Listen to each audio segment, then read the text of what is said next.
ನಮಸ್ತೆ. ಇವತ್ತು ಸೋಮವಾರ ಬೆಳಿಗ್ಗೆನೆ ನಾನು ಜೀರಿಗೆ ಹಾಕಿ ನೀರನ್ನ ಕಾಯಿಸಿಡ್ತಾ ಇದ್ದೀನಿ. ಇವತ್ತು ನಾನು ಹೆಲ್ದಿ ಡ್ರಿಂಕ್‌ಗೆ ತರಕಾರಿ ಜ್ಯೂಸ್ ಅಲ್ದಿರ ನಾನು ಮಿಲ್ಲೆಟ್ಸಿಂದ ಗಂಜಿ ಮಾಡ್ಕೊಳ್ಳೋಣ ಅಂತ ಅನ್ಕೊಂಡಿದ್ದೀನಿ. ಈ ಮಿಲ್ಲೆಟ್ಸ್ ಪೌಡರು ನನಗೆ ಅಮ್ಮ ಮಾಡ್ಕೊಟ್ಟಿದ್ದು. ಸ್ವಲ್ಪ ಇದೆ, ಖಾಲಿ ಆಗ್ತಾ ಇದೆ. ಸೊ ಮತ್ತೆ ಹೊಸದಾಗಿ ಮಾಡ್ಕೊಳ್ಳೋಣ ಅಂತ ಅನ್ಕೊಂಡಿದ್ದೀವಿ. ಸೊ ಆವಾಗ ನಾನು ಏನೇನು ಐಟಮ್ಸ್ ಹಾಕಿದ್ವಿ ಮತ್ತೆ ಎಷ್ಟು ಕ್ವಾಂಟಿಟಿ ಹಾಕಿದ್ದೀವಿ ಅಂತ ಹೇಳಿ ಡೀಟೇಲ್ ಆಗಿ ಒಂದು ಲಾಂಗ್ ವಿಡಿಯೋನ ಯೂಟ್ಯೂಬಲ್ಲಿ ಅಪ್ಲೋಡ್ ಮಾಡ್ತೀನಿ. ಮತ್ತೆ ನಾನು ಮಿಲ್ಲೆಟ್ಸ್ ಗಂಜಿಗೆ ಉಪ್ಪನ್ನ ಹಾಕ್ತೀನಿ, ಸಕ್ಕರೆ ಹಾಕಲ್ಲ. ಬಟ್ ಅದು ಸಕ್ಕರೆ ಹಾಕೊಂಡು ಕುಡಿದ್ರು ಚೆನ್ನಾಗಿರತ್ತೆ. ಬಟ್ ನಮ್ಮ ಮನೇಲಿ ಉಪ್ಪು ಹಾಕಿದ್ರೇನೆ ಎಲ್ಲರಿಗೂ ಇಷ್ಟ ಆಗೋದು. ಹಾಗಾಗಿ ಇವತ್ತು ಟಿಫನ್ಗೆ ನಾನು ಕುಂಬಳಕಾಯಿ ಇತ್ತು, ಸೊ ಅದ್ರ ಜೊತೆ ಪಲ್ಯ ಮಾಡಿಬಿಟ್ಟು ಚಪಾತಿನ ಮಾಡ್ತಾ ಇದ್ದೀನಿ.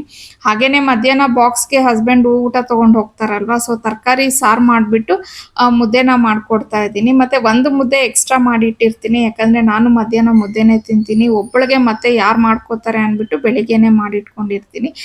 ಇವತ್ತಿಗೆ ನನ್ನ ವ್ಲಾಗ್ ಮುಗೀತು. Thanks for watching.